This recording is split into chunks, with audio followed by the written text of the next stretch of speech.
بسم الله الرحمن الرحيم. الحمد لله رب العالمين، والصلاة والسلام على رسوله الأمين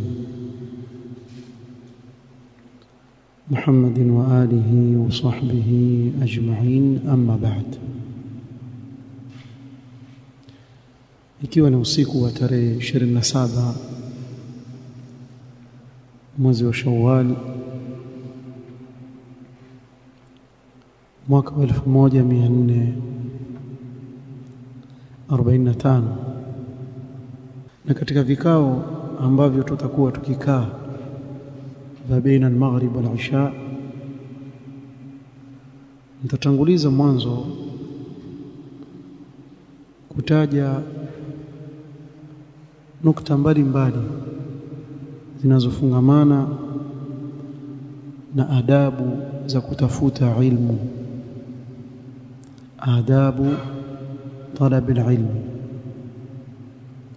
Na hii pengine itatuchukua dakika 10 mpaka 15, kisha tutaingia katika darasa zetu za kawaida zile ambazo nimewatajia kwa nitaanza kuzisomesha.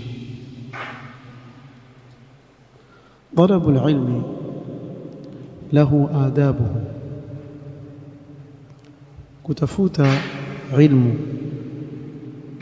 kuna adabu zake,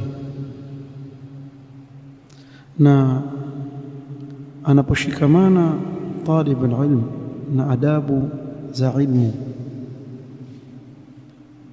yuqawimu sulukahu, utengeneza yule mwanafunzi mwenendo wake na tabia yake maa sheikhihi wa maa aqranihi,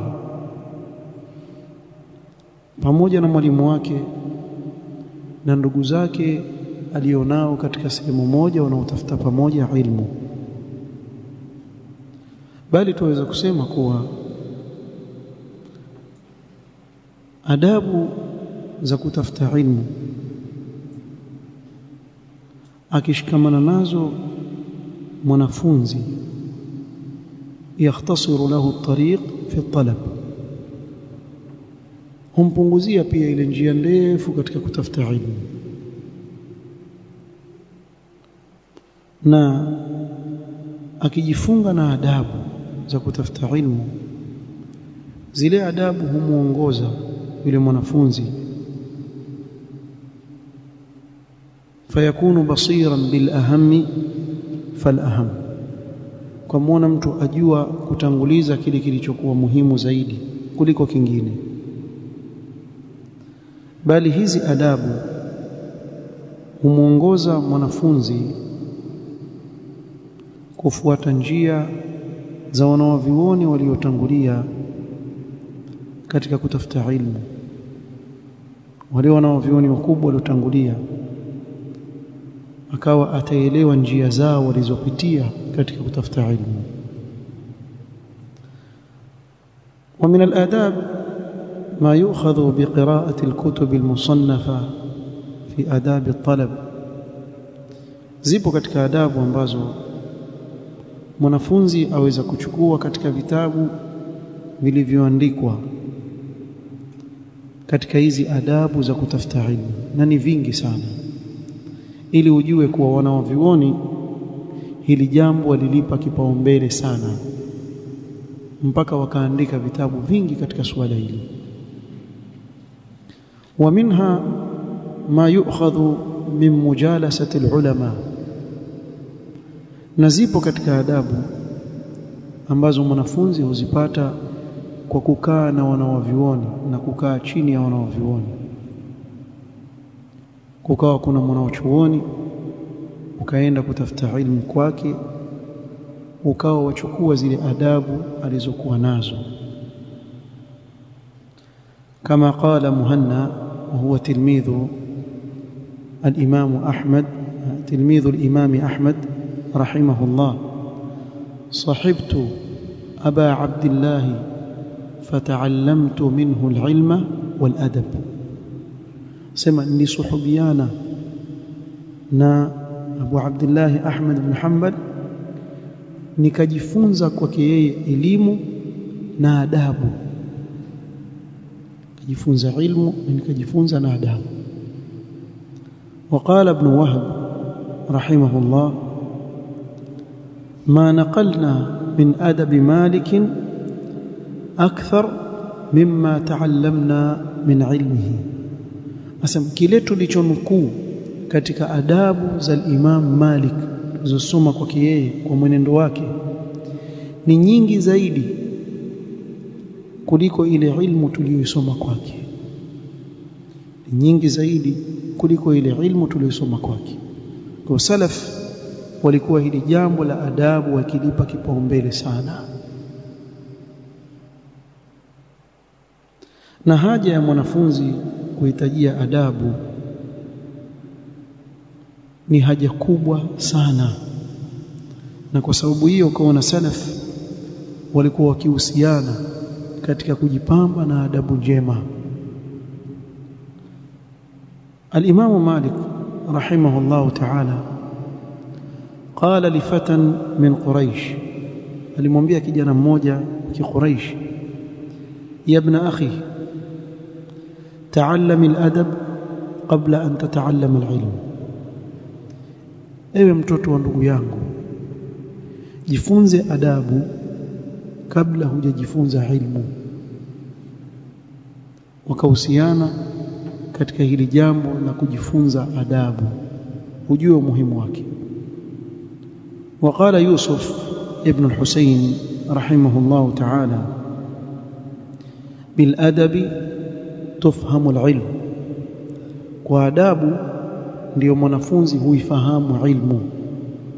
Kwa kadri ya vile unavyojipamba katika maisha yako na adabu, ewe mwanafunzi, ndiyo kadri ya vile wewe unavyofahamishwa ilmu.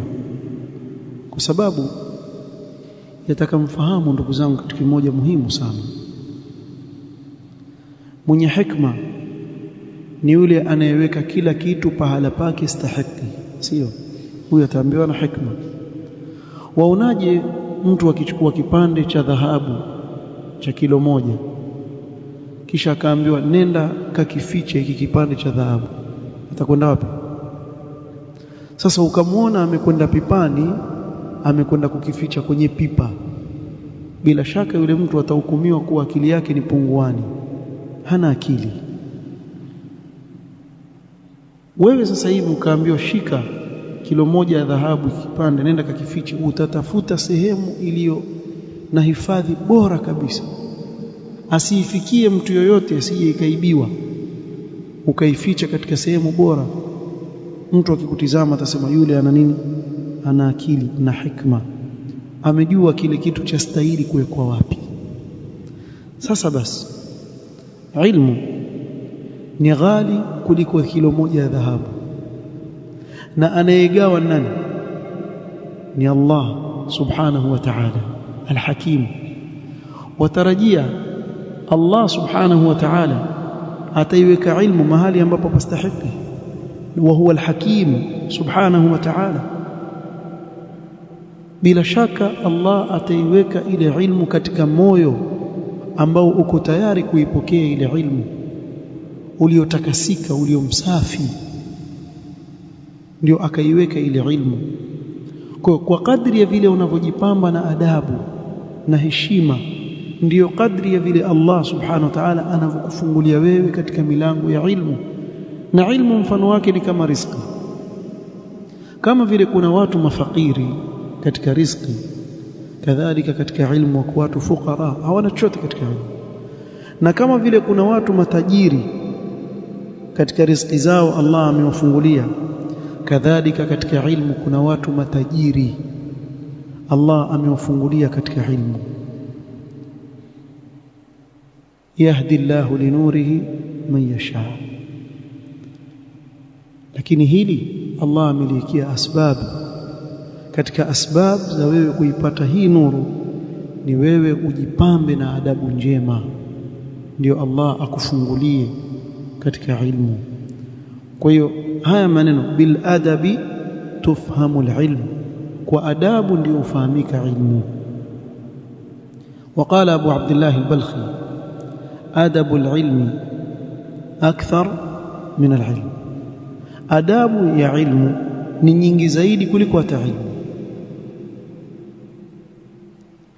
Al-Layth ibn Sa'd radhiyallahu anhu wa rahimahu, katika ulama wa hadithi, lama ashrafa ala ashabi al-hadithi faraa minhum shay'an, aliwatizama ahlul hadith, wale wanaotafuta hadithi za Mtume sallallahu alaihi wasallam, walikuwa wajulikana katika salaf. Akaona jambo ambalo si adabu wao kuwa nalo, si adabu wao kuwa nalo. Faqala, alipowaona wale vijana na namna wanavyokwenda, na kuna si kila kitu la, kuna mambo ameyaona tu kwao ambayo hayakumridhisha. Qala, ma hadha, na nini nyinyi, mbona mko hivi? Antum ila yasirin min al-adabi ahwaju minkum ila kathirin min al-ilm, nyinyi mahitajio yenu kwa uchache wa adabu mwahitajia zaidi kuliko ilmu nyingi. Kuchungeni adabu zenu, nyinyi ni ahlul hadith. Akawa awaambia maneno kama haya kuonyesha umuhimu wa adabu. Hili jambo yatakikana mwanafunzi alichunge sana, kuwa ajipambe na akhlaq njema na adabu nzuri, ndio Allah azidi kumfungulia katika nini, katika ilmu. Kadhalika tukumbushana, yatakauelewe wewe talib ilmu. Yawezekana kama saizi wajiona ni mtu mdogo sana katika mujtamaa, kwa vile watu wengi wanavyokuchukulia talib ilmu, hawajui umuhimu na uzito wa ilmu ya kisheria. Yawezekana kule unakotoka katika familia kuna vijana kama wewe sasa hivi wasomea udaktari, wasomea, wengine wasomea kuwa engineer, na mwingine asomea kuwa lawyer, wakili. Ikawa mnapokusanyika katika familia, wale wanaosoma hizi elimu za kidunia wakapata heshima zaidi kuliko wewe, wala usishangae wakaonekana hawa wafanya kitu cha maana, na yule afanya, na huyu ambao ustazi, ukaona mpaka ikakupelekea wewe kujiona kuwa ni mtu mdogo sana. Lakini si kweli, ukweli wa mambo si hivyo. Talibul ilm fa'ilun fi ummatihi alislamiyya, talibul ilm ana kazi kubwa anayoifanya katika umma wake wa Kiislamu. Yeye ndiye anayewashika mkono kuwavuta katika haki. Ya'khudhu biljahil fayuallimuhu, mshika mkono yule jahil akamfunza, kwa sababu aljahilu kallun ala ummati alislam, mtu mjinga ni mzigo kwa umma. Hao watu wajinga ndio wanaoturegesha sisi nyuma, ummati Muhammad. Yoyote ambaye ni mjinga wa kutojua dini yake ajue ni mzigo katika huu umma. Sasa wewe waondoa hiyo mizigo iliyoko katika mgongo wa umma, wawashika mkono kuwatoa katika ujinga, kuwaingiza katika nuru ya ilmu. Kwa hili jambo unalolifanya usilione ndogo, hili namalizia nalo. Qala Sufyan ath-Thawri rahimahullah, Sufyan ath-Thawri yasema, raaitu al-ilma yadrusu, nimeitizama ilmu nikaona ilmu yapotea kwa kufa wanaovioni mmoja baada ya mwingine, ilmu yapotea. Faqultu, nikajiambia nafsi yangu, ufrighu nafsi litalabihi, wacha mimi niweke faragha niende nikatafute ilmu. Mfano wenu, mmewacha shughuli zote za kidunia kwa ajili ya kutafuta ilmu. Sasa wewe kuwa kama mfano wa Sufyan ath-Thawri rahimahullah, alipoiona ilmu yasahaulika, akasema wacha mimi sasa hivi maisha yangu nielekeze katika kutafuta ilmu. Raaitu alilma yadrusu, nimeiona ilmu yapotea. Faqultu ufrighu nafsi li talabihi, nikajiambia nafsi yangu wacha mimi nijiweke faragha kutokana na shughuli zozote, nende nikatafute nini? Ilmu. فبهذا يكون العبد نافعا للإسلام لا كلا عليه. Kwa hivyo alivyofanya Sufyan ath-Thawri, huwa mja ni mwenye manfaa katika Uislamu, si zigo, hawi mzigo katika umma wa Kiislamu.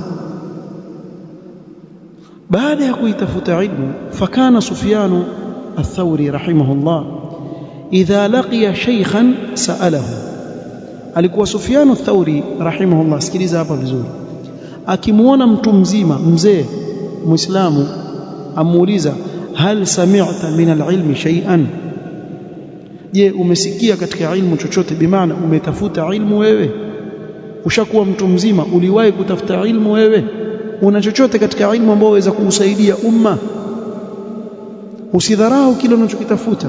Yawezekana kuwa talib al-ilm ameishika qaida ile vizuri kabisa, aielewa namna ya kuisoma na kuisomesha, ikawa yeye ametafarrak kuwasomesha watoto qaida mpaka wajue kusoma Qur'an. Wallahi ana kazi kubwa sana amechangia katika umma, kubwa sana, wala haidharauliwi kazi hiyo. Talib ilm mimi nitajiweka faragha kwa ajili ya kuhifadhisha watoto wawili watatu wa Kiislamu Qur'an mpaka wahifadhi, amefanya kazi kubwa sana. Jazahu Allahu 'anil islami khaira, Allah amlipe khairi. Sufyan amuuliza mtu mzima, wewe umesikia chochote katika ilmu? Umekaa ukatafuta ilmu? Fa in qala la, yule mtu mzima akimwambia la, mimi bwana sikupata time ya kusoma wala sikushughulika mimi, qala la jazaka Allahu 'anil islami khairan, Allah asikulipe wewe kwa Uislamu khairi yoyote. Wewe ukusaidia chochote katika Uislamu, hukuchangia kitu wewe mpaka umekuwa mzee, ushakwisha sasa, wewe ni mzigo. Samahani wazee, lakini kama wewe umpitwa na wakati, basi angalau useme kuwa basi mimi nimepitwa na wakati, sikujua wakati ule, lakini nina uwezo, wacha mimi nitasaidia, nitasimamia wanafunzi 3 4 katika masomo yao, wahitajia vitabu, mimi nitafanya hivyo. Hata kama wewe huchangii chochote, wewe umo tu. Kuna wazee wengine tena maskini wakisharitaya, si wote lakini akisharitaya ataka msikitini apewe kazi ya kuzima feni na kuwasha taa, apewe hiyo kazi, tena huwa mkali kweli kweli. Watu wakitoa salamu utasikia taka taka taka taka nini, kumbe mzee retire yuko pale amekaa, atakawe yeye ndio wazima taa na feni, audhi watu kweli kweli. Hana adabu za Kiislamu, kwa sababu hakukaa kusoma wala hakujishughulisha. Mtu aweza kuona kama anawashambulia wazee, la, si wote, lakini nakusudia wale walio na tabia kama hizi. Ana lazima aadhini yeye msikitini, mimi ndo nitakuwa muadhin. Hajui chochote kinachofungamana na adhana isipokuwa ile adhana inavyoadhiniwa, basi yeye atakakuwa muadhin kwa sababu anretire, hana kazi tena. Au atakakuwa kamati ya msikiti, ndio kaona wale wazee wa kamati ya msikiti wale kazi kufuta kazi maimamu tu kwa upimbi waliokuwa nao. Mtu mjinga mbumbumbu. Yule imamu akifundisha tauhidi tu, akazungumza kuhusu shirki, akazungumza sunna, akazungumza bid'a, watuletea maneno hapa ya bid'a na nini. Wewe unsoma nini katika dini? La jazaka Allahu 'anil islami khairan. Ikiwa ushakuwa mtu mzima na huna habari na ilmu, huna habari hata kuwapenda wanaotafuta ilmu na wanaoisomesha ilmu, la jazaka Allahu 'anil islami khairan, kama alivyosema Sufyan ath-Thawri rahimahullah. Wewe ni mzigo katika huu umma. Ndio hawa sasa wenye elimu wanapozungumza, wa kwanza kufanya upinzani ni wale ambao hawataki kuisoma hii dini. Nyi mlisumbua mitume sana, watu wajinga walisumbua wewe nenda kasome kisa cha Musa alayhi salatu wasalam katika Qur'an. Amepata tabu sana na hawa wajinga wamesumbua mitume. inna sharra ad-dawab 'inda Allahi as-summul bukmu alladhina la ya'qilun. Usiwe katika hao. Ibn Qayyim rahimahullah katika kitabu chake Miftahu Dar as-Saada amelizungumza hili jambo la ujinga kwa maneno mazuri sana. Yani lau kama utayasoma uyaelewe, huwezi kukubali kuwa mjinga. Kwa hata kama pia wewe ni mtu mzima, umepitwa na wakati wa kusoma, kaa chini katika vikao vya ilmu, utafute ilmu. Kaa chini usome. Basi naona kama sishiki, saidia. Basi uchangii chochote wewe. Huna uchangialo wewe katika ilmu, bali waweza kuona amekaa kazi yake kubwa yeye kuangalia wale wanafunzi wanaotafuta ilmu na kuwatia dosari. Yule hivi. Na kama ni kamati ya msikiti, basi akakaa mtu wa sunna pale akilingania katika sunna, akasimama yeye yale aliyozoea zamani ataka yale. Kisha wanakaa wangapi, tumfute imamu, tunyoshe mkono. Kamati ya wajinga iko kama watu 12 hivi, wanyosha mkono kama watu 9, watatu kidogo wana akili. Okay, imekubalika kulingana na idadi walionyosha mkono, afutwe. Maskini imamu aje kumwambia, bwana, yale mambo yako bid'a wewe watukana watu bwana, tumeamua tukuondoe hapa msikitini. La jazakumullahu an islami khairan, Allah si wajaze khairi nyinyi. Mzigo katika umma. Wale watu ambao hawamo katika ilmu wala hawamo katika kusaidia katika kusukuma gurudumu la ilmu mbele ni watu wabaya sana. Kwa hiyo mwanafunzi una umuhimu wako mkubwa sana katika kusukuma gurudumu la Uislamu mbele. Usijidharau tu, jipambe na adabu katika kuitafuta ilmu. Jipambe na adabu, pambe vizuri kabisa, na biidhnillah ta'ala kwa kufanya hivyo Allah atazidi kukufungulia na kukufahamisha ilmu. Mmesema dakika 15 zimefika 23. Kila tukikaa kikao kama hiki inshallah nitawakumbusha adabu moja, mbili, jambo moja, mambo hili pole. Inshallah pengine mwaka huu mzima tutakuwa tuzungumzia swala. Tukimaliza kama hivi tuingia sasa kwenye darasa sasa. Subhanakallahumma wa bihamdika ashhadu an la ilaha illa anta astaghfiruka wa atubu ilayk.